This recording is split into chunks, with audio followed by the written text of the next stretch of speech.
All right, guys, we're in Huntington Beach today. We have a project at hand. It consists of two sliding gates, wall toppers, and a pedestrian gate with an intercom.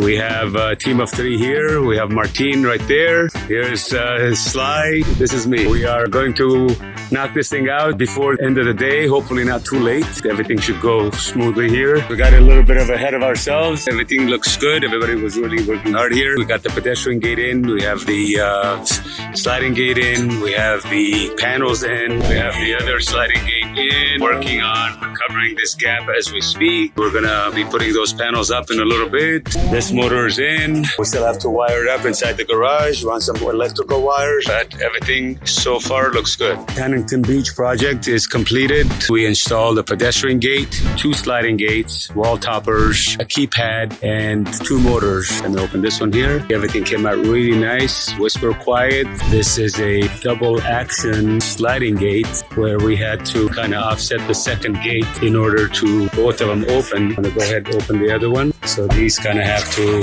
match, go inside each other when they're both open. Everything looks like it was designed to fit that way, which it was, of course. Very clean. I'm sure customer is going to be very satisfied. Well, we'll see you on the next beautiful project on Mulholland Brand.